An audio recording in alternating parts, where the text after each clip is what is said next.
Hi guys, it's Dustin. I want to talk about how to be confident in front of a camera. And also I'm going to tell you guys my photo taking tips, how to pose, how I edit my photos, anything confidence and photo related, I will be talking about today.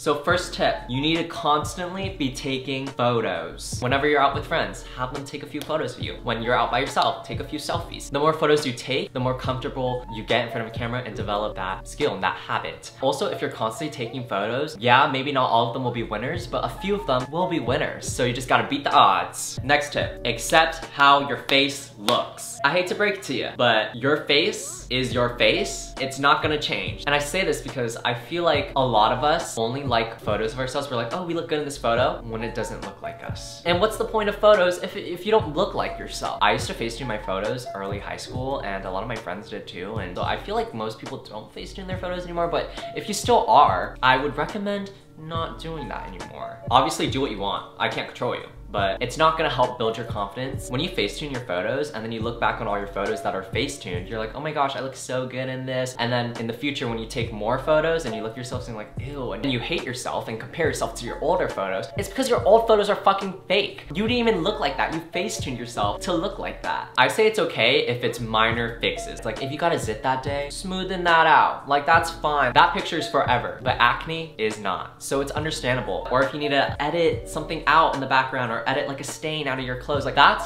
fine, but I'm talking about when you edit your physical features. My last mental tip, don't be embarrassed when you're getting your photo taken and take your time. Embarrassment is all up to you. You have to ask yourself, do I want to take some great ass photos of myself right now? Or do you want to get embarrassed by these strangers you will never see again and not take any photos?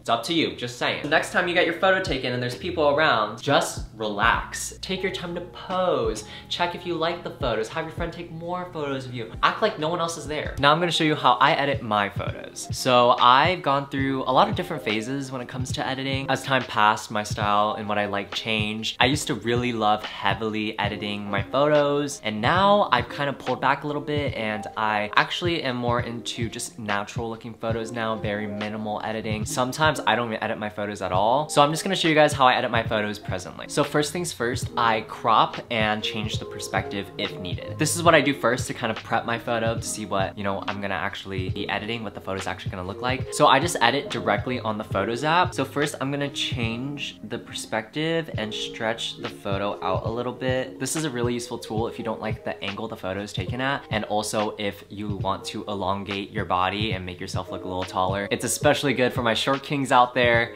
aka me. Sadly, do not go too crazy with this though, because it can be obvious and look unnatural, unless that's the look you're going for. But for me personally, I want it to still look like me. I don't want to catfish people. And then I'm just gonna move myself towards the left a bit. I swear cropping a photo can save a horrible photo and make it look a little bit more interesting than it was originally. EPIK is a free editing app, and it is so useful. It has so many features that I'm about to show y'all today. So put up the photo on EPIK. So first I'm going to go into adjust. We are going to sharpen the photo. I don't do this all the time, just when I feel like it and whether I think the photo needs it or not. But I feel like Instagram lowers your quality a bit when you post a photo, so I add sharpness to kind of combat that. I think that looks okay, a good 5. So now it's time to play with the lighting. Every photo I edit a bit differently. It's sort of unrealistic to edit every photo the same because the lighting can be different, the colors, the vibrancy can be different. So when editing photos, you have to take in consideration what the photo is originally. For this, the photo is a bit bright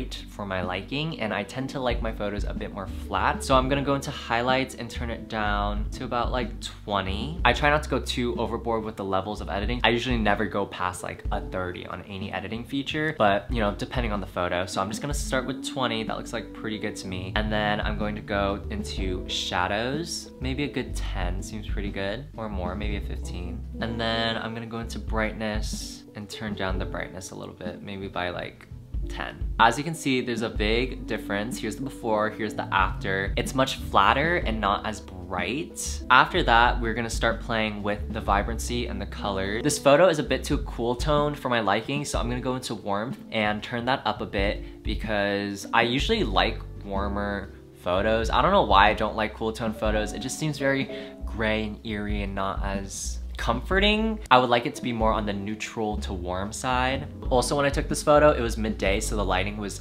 extremely harsh. I originally would have liked to take it during golden hour, but the sunset's so late now, so by adding warmth, it kind of helps give that kind of illusion. After that, I'm gonna go into tint, because I feel like this photo, especially my skin, has a bit of a green undertone, which I don't like. So I'm gonna increase the red ever so slightly, and then I'm gonna go into vibrance and turn that up ever so slightly, because the colors in this photo are looking a little bit dull, but don't go too crazy when it comes to saturation and vibrancy. That can make it look very unrealistic. And again, I go for very natural.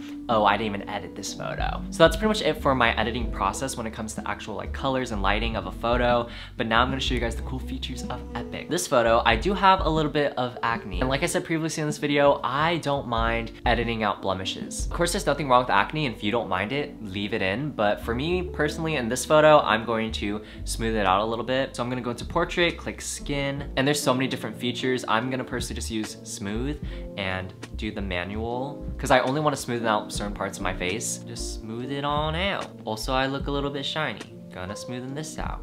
Nothing wrong with that. And just like that, we are done editing this photo. Here is the before, and here is the after. Did want to highlight one more specific feature of EPIK that I think is so useful, and it is the remove tool. So for example, I have this photo of me at the beach, and as you can see in this photo, I have a bunch of stuff. I'm gonna grab the remove tool. All you do is zoom in on what you want removed, draw over it, and bam, magic, it's removed. If you don't like how it looks, you can always just go in again and draw until it looks a bit more natural to your liking. And then once you zoom out too, like for this photo specifically, it's not that noticeable if you zoom out. And then I'm just gonna do that with like everything in the photo. Like here's the before, and then the after. So that is pretty much all. Hopefully you guys now feel a little bit more comfortable taking photos, feel a little bit more confident in yourself. If you would like to try out EPIK, you can download the app using the link in the description box.